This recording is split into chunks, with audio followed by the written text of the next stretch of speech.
I always talk about how most people, the vast majority of people, are actually walking around in a state of false wellness. They think that they're healthy, but that's because we haven't done a really good job of really identifying and teaching people what healthy is.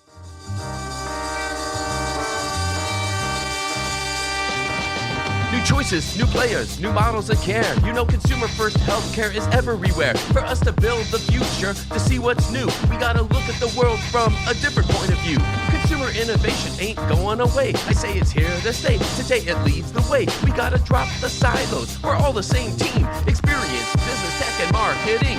So join us now. Join the revolution. Consumer first health is the evolution. Status quo or like status no. Yeah, this is the healthcare rap. Yo, come on, let's go.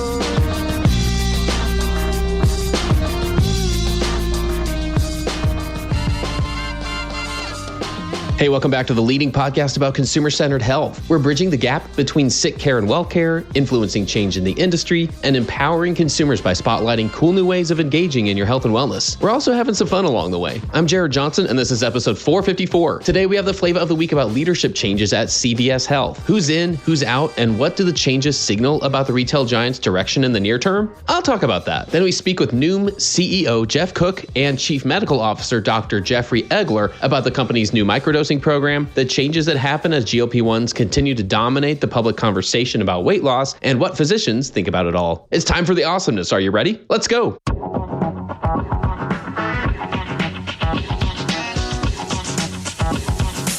Flava of the week.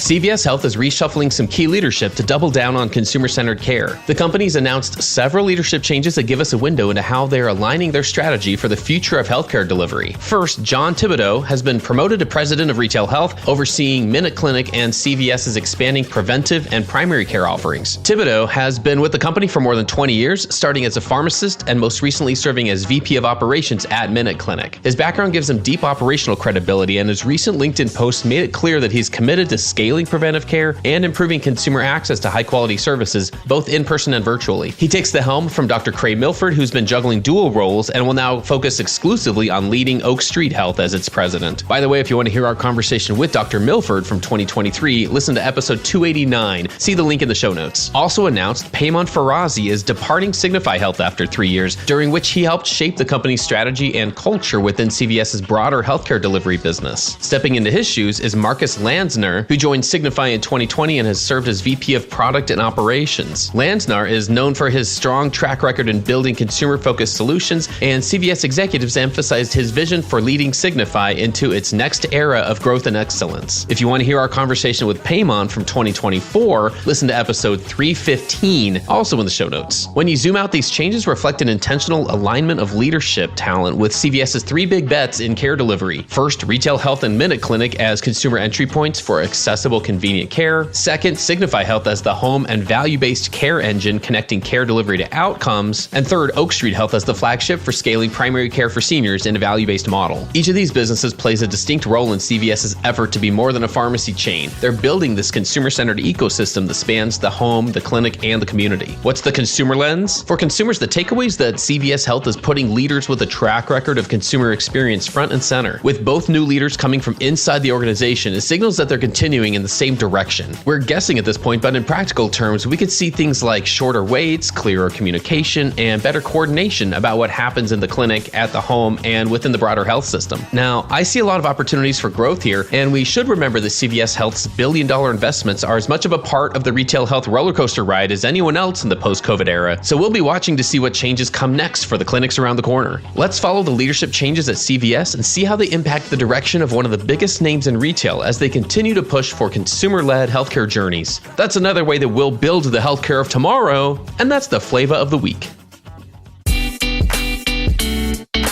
Hey y'all, I'm here with Sina Arham, founder of Friday's Health. Sina, what do you think is broken in the traditional approach to metabolic health, and what are you doing to flip the script? Let's be honest, the moment in metabolic health is being driven by the GLP-1 receptor agonist class of medications, right?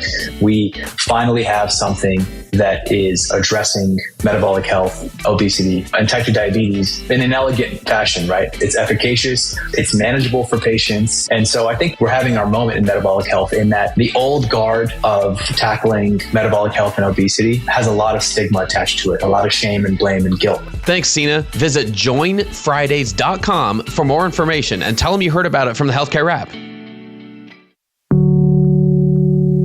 Healthcare Wrap is sponsored by Cyril. Whether you're trying to drive patient volume as a healthcare provider, boost membership enrollment as a health insurer, drive improved adherence rates in pharma, or deepen strategic B2B partnerships throughout the healthcare ecosystem, Cyril can help you with your go-to market efforts and growth targets, enabling you to reach the clinical and financial goals of your healthcare organization.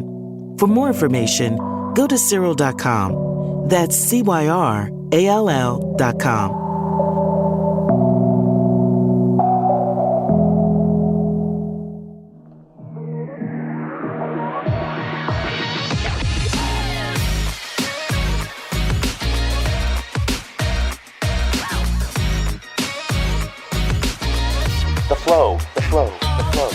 All right, everyone, let's get into the flow once again. Zane, welcome back. How have you been? Hey, Jared, good. I can't believe we're halfway through summer already, depending on when this episode actually airs. It's already mid-August. I can't believe it. Time's just flying by, and that also means it's time in our new season here, season 12, as we're talking about truly the blurring of all the lines between sick care and well care.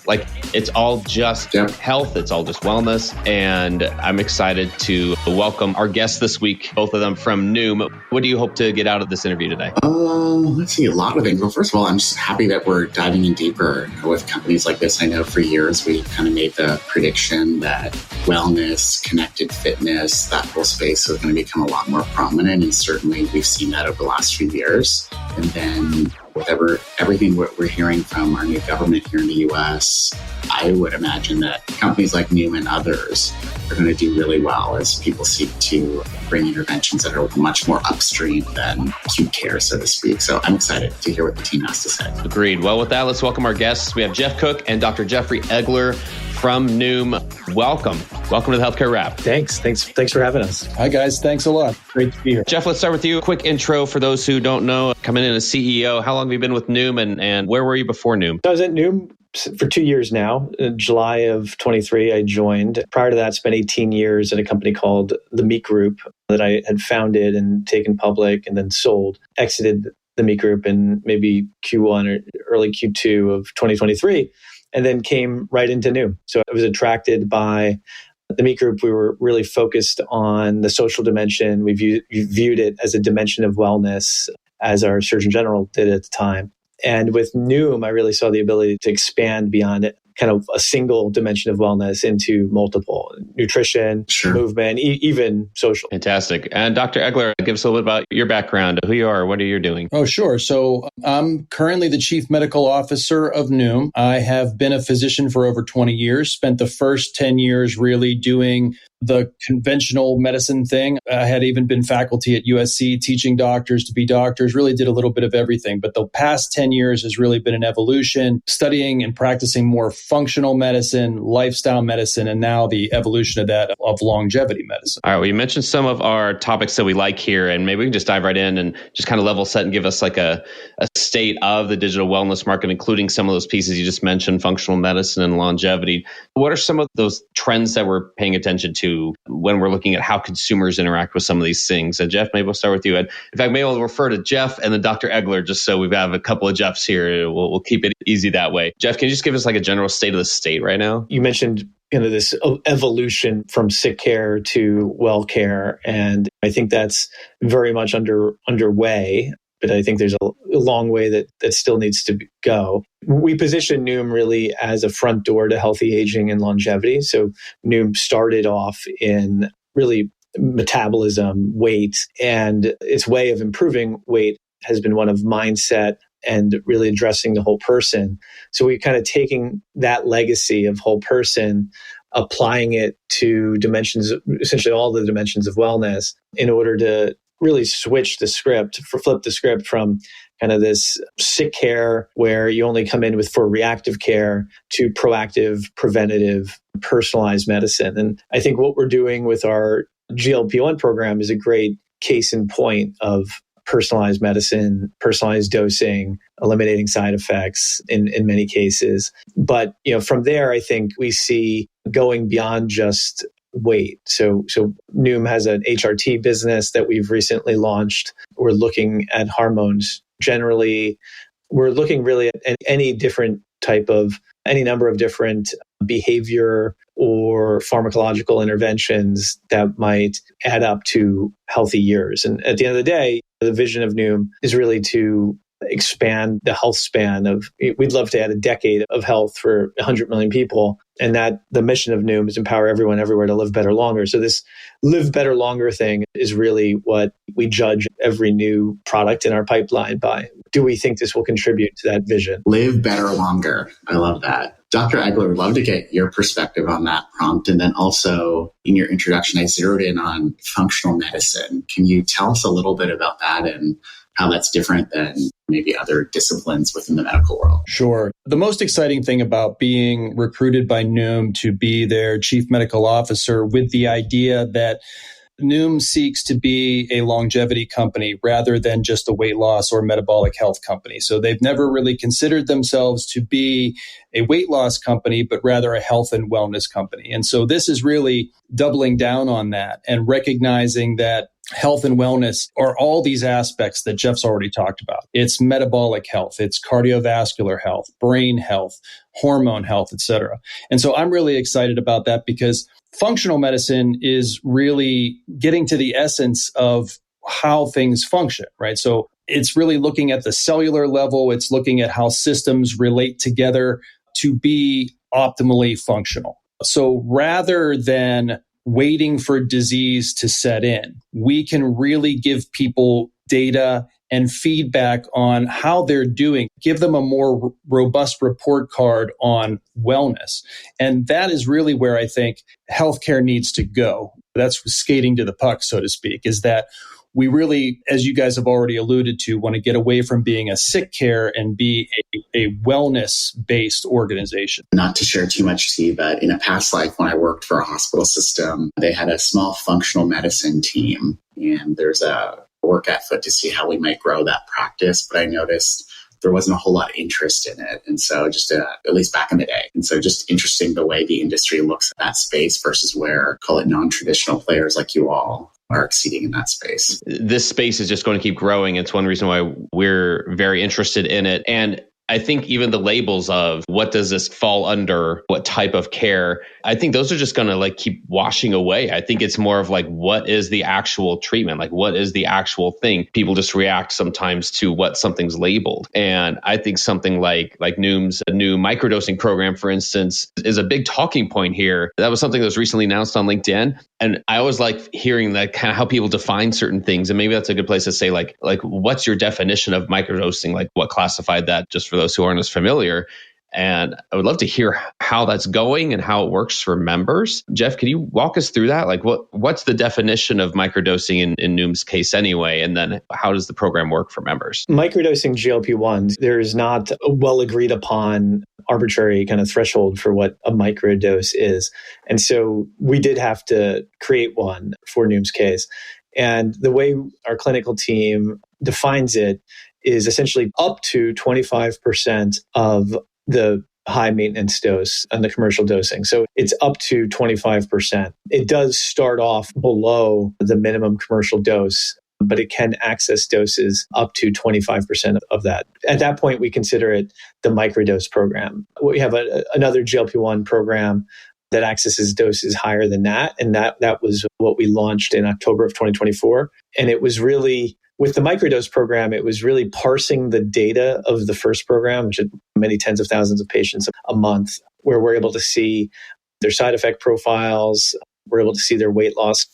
And we were able to basically say, look, we want to really address two of the bigger issues with GLP-1s that we see not just at Noom, but as a category. And those two are side effects, right? Many people experience side effects and then discontinue. I saw a study saying 36% stop due to side effects. Many others don't start because of fear of side effects. And so you kind of stay away from treatment because of side effects. And then, of course, issue with GLP-1s is many people are coming out of pocket and they're expensive. And so we saw as many 50% of people on a GLP-1 will stop due to cost. And so with microdose, and I'll let Dr. Egler jump in on some of the details, but one of the beauties of how it was constructed was the doses were chosen based on the knowledge of our previous program to be such that 70% of folks will experience no side effect at all, and while still delivering meaningful weight loss. And so that was how those doses were chosen. And of course, with the microdose program, as with the GLP-1 RX program, which preceded it and allows access to the even higher doses, the member receives access to the Noom GLP-1 companion, which provides many high protein recipes, side effect support, resistance training exercises, really puts a focus on protein intake. And they do that alongside to help support lean muscle mass while they're on the GLP-1, but also to support healthy habits while they're on the GLP-1. Noom has always been about psychology, first and foremost, and puts cognitive behavioral therapy lessons at the heart of its program. And cognitive behavioral therapy is basically all about, as applies to behavior change, is largely about increasing self-efficacy, this sense that you can do something. And if you believe you can't do hard things, then you can't. That's a truism. And what we've seen is that even a microdose of GLP-1 will lead to early weight loss success. If you're combining that with a healthy habits program, that early success rewards the habits. It becomes easier to stick with the habits program and actually becomes easier to stick with the medication. And so we think there really is a synergistic effect here. I would just color that a little bit more by Geoff. Geoff had already mentioned that we were able to look at the data from tens of thousands of persons, right? And we know from outside data that 70% of persons experience side effects not uncommonly with this. And actually, we probably think it's well beyond that the vast majority of people experience side effects. And Geoff already has mentioned that half of those, 35% or 36% of people, will discontinue the medication. So as opposed to a more standard approach of using GLPs, where it's sort of, let's get you to the highest dose tolerable or a max dose for max effect, our key principle is quite the opposite. It's let us help you find the lowest effective dose. And we found that at those lower effective doses, we've been able to flip it. Instead of 70% of people having side effects or more, 70% of people have no side effects. And that's because we can use lower incremental dosing and at slower periods. We can even titrate people backwards if we need to. So that's been a really key principle for us. We can start typically at doses of 0.2 milligrams, which is 0.05 less than the typical starting dose. And then we have the ability to increase dosing by 0.3, 0.4, 0.6. And so we can titrate that as much as every 2 weeks or so, but we're able to give people more flexibility in their dosing schedule and their ability to tolerate the medication. So we have more people being able to tolerate the medication, leading to a greater adherence rate. Those numbers speak for themselves. Let's also not forget, it's still an effective dose for weight loss. So at these microdose levels, we're still seeing most of our patients are losing up to 11 pounds of weight in the first 30 days and up to 17 pounds in 60 days. So it's still a very meaningful weight loss experience. Hey y'all, I'm here with Jessica Holton, co-founder of Ours Privacy. Jessica, how do health systems know how much marketing data to track? Know what you're optimizing for. We see and hear about a lot of teams that are tracking everything they possibly can, which you would think is more info is better, and we can make more decisions if we have more information. But actually, it just sends more data that is potentially PHI, and you have less control over it when you're tracking everything. Instead, choose 1 to 2 key metrics that you are tracking and focus on those metrics. Thanks, Jessica. Visit oursprivacy.com for more information and tell them you heard about it on the Healthcare Wrap.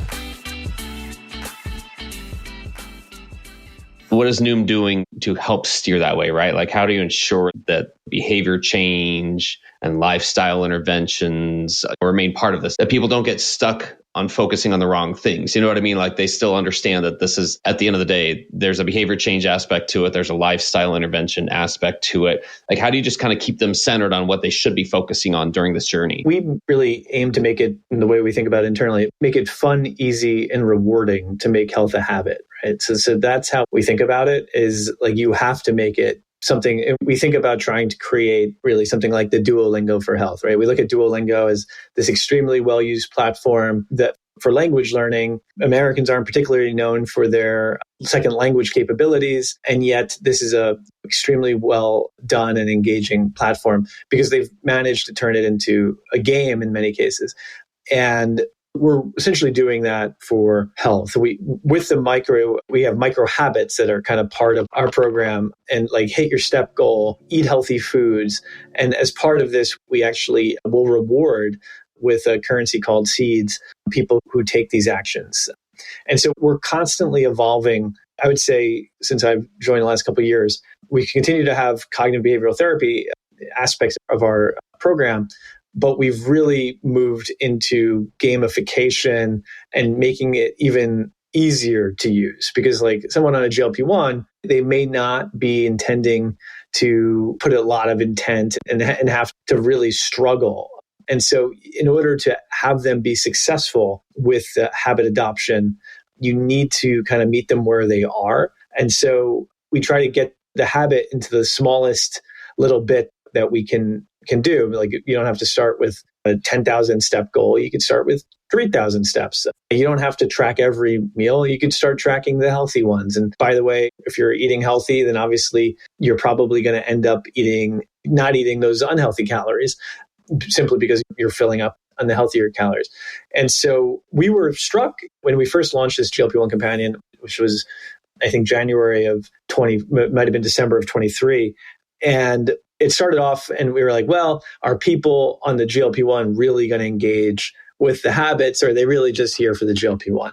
And we've got it now through kind of continued support and number of teams that work on it every day. We've got it to a point where people on the GLP-1 companion program are more likely to log foods and log their weight, engage in other habits than people on our flagship healthy weight program. So we've gotten it to actually even better than parity. And that just shows that people on a GLP-1 are just like everyone else. Like it speaks to that synergistic thing that I was talking about. Like it does become easier to adopt healthy habits when you're on a GLP-1. I've actually experienced that firsthand on a GLP-1. But I think there's an aspect of motivation where if you're not craving those foods that probably aren't very good for you, it opens space to potentially make healthier choices. I was just going to add that everybody knows how powerful these medications are, right? And we're demonstrating that you don't need to use high doses in order to get a really good bang for your buck here. But what our data actually suggests is, I think, even more incredible. We have 2 times the rate of getting to goal. So twice as many members when using the companion app will get to a goal of 10% weight loss within 4 months. And that's very impressive. If you can take a GLP and actually double the efficacy by using a companion app, which is all about behavior change and cognitive behavioral therapy and lifestyle, that's an extremely important piece of data. That's fantastic. I'm sure payers would love to hear that too, to see that you can actually make those outcomes. Curious, Dr. Egler, maybe to take us down a slightly different path, but maybe by a little bit of background. So Jared and I talked to a lot of folks on this podcast, both from, call it new entrants in health, which we put Noom up there, and then also like very traditional people stuck in hospital systems. And I would say, and without being rude, that there's at times still a lot of maybe criticism and skepticism of companies like Noom, especially from the medical community, the more traditional medical community. And so curious, Dr. Egler, as a physician, what's been the perspective maybe from broader stakeholders you have in the space? And what would you say to maybe physicians who are a little bit more traditional in how they think about care relative to what you all are doing at Noom? Would love to get your perspective. My experience, for the most part, is that physicians want to do the best things for their patients. Sure. But again, I think it really just comes back to the education and training. And again, I can't overemphasize how little time is really spent on what health and well-being is. It's really all about the traditional conventional medical mindset is all about identifying disease and treatments for that. And the problem with that is that we're waiting too long. I always talk about how most people, the vast majority of people, are actually walking around in a state of false wellness. They think that they're healthy, but that's because we haven't done a really good job of really identifying and teaching people what healthy is. And maybe one of the best examples of this is people with diabetes or prediabetes know what a hemoglobin A1C is. This is an average measure of your blood sugar, right? And you become what we call pre-diabetic. The definition of that is when it's 5.7 or higher. And diabetes is 6.5 or more. But really, optimal is 5.2 or less. And there's so many people that I have seen coming in for wellness evaluations that have hemoglobin A1Cs that are 5.4, 5.5, 5.6, and they just get a free pass until next year. We'll talk about this later if and when you develop prediabetes. We really want to shift that conversation, and we would love for our fellow providers in the more traditional healthcare realm to really follow this trend of really helping people understand what optimal is rather than normal. You don't want to be normal. You want to be optimal. Maybe one follow-up question, and maybe pardon my own ignorance, but primarily, how do consumers find their way to Noom? Is it direct to consumer, or is it through partnerships? How are you acquiring new patients, so to speak, or new customers? There's multiple routes. One of the most common, of course, is someone may already know of Noom, for the Noom brand, or they see an advertisement on television or in a podcast or on Facebook or wherever, and they find their way to Noom that way. Many of our members are repeat users, so maybe they've used it in the past. Another way people find it is through their employer. We work with a number of health plans and a number of employers to provide a Noom Healthy Weight and Noom Med services to a number of different groups. And so then that employee might get Noom essentially for free through that employer. So they find it that way. I would say those are the main historical ways people find it. They also just get it through word of mouth. How did you lose weight? Noom. That's always been traditionally a good one. I would say where we're looking to really focus is really thinking about how do we get the mission I mentioned, empower everyone everywhere to live better longer. How do we get the everyone everywhere to be really at the forefront and provide new free experiences of Noom? And so we're going to be leaning in on that in the coming months, quarters, years to really provide value to folks, even if they're not paying us, because of course, one, our goal is to help them live better longer. And so we want to provide that sort of capabilities. But two, if we're creating these engaging experiences, of course, then maybe there's something else that we identify for their health that might be worthy for them to try. That is very interesting. We'll have to keep close on that as you all figure out what that strategy looks like. And hopefully the healthcare wrap will become a big channel for customer acquisition. We'll see the podcast. That is the goal. We're just trying to help informed consumers out there, which kind of leads me to our last question here. And I'll give each a chance to address this. But I'm just curious if you both kind of saw this as a platform for you to give advice directly to consumers who are struggling to navigate that wellness journey themselves. What would you each tell consumers out there who are in that situation? I'll start with Dr. Egler and then wrap with Geoff. Sure. So I would say you need a partner. You need a trusted partner. And so for most people, historically, that trusted partner has been their physician. But in most cases, maybe you see the doctor once a year and the average visit time with a physician is 7 minutes or less. So it's too difficult to educate oneself, especially in this age of information, misinformation, disinformation. It's too difficult to properly educate yourself and then to also change behavior on your own. So do yourself a favor and don't try to do it on your own. Get a trusted partner. And obviously, we're biased. We think Noom should be that trusted partner. And that's our goal every day, is to really help us design Noom so it can be that trusted partner for you in improving your life, improving your habits, and living better longer. I would just add on to that, what we're ultimately aiming to do is democratize access to preventative health and longevity medicine, right? Like this is the nature of the different products and features that we're releasing. And so what does that mean? Like right now, you have certain people, whether they're executives with concierge care or celebrities with star-studded doctors who have regular blood work, not just annually, who have some kind of ongoing relationship with a physician. And that's become more and more rare, right? Like it's become people willing to shell out an enormous amount of money to achieve that. And so our view is this can be done for kind of everyday folks, for reach people in a mass market way with quality care, good behavior change programs, the right medication options for you, done in a way that is easy and as inexpensive as we can do in a quality way. And I think that's what we believe we have with Noom, and that's what we're looking to continue to expand into other indications, expand our formulary into different medications, expand our behavior change program to make it even easier, more fun, and more rewarding. That's a wrap for this episode. I want to thank you both for just expanding this vision for us, for helping us understand some of these latest programs that are available for consumers. And I want to thank you both for everything you're doing to make healthcare consumer first as we continue to talk about wellness and what this even looks like and what to call it. We are moving and evolving, and it's organizations like Noom that are leading the way here. So thank you both for joining us today. Thank you. Thank you.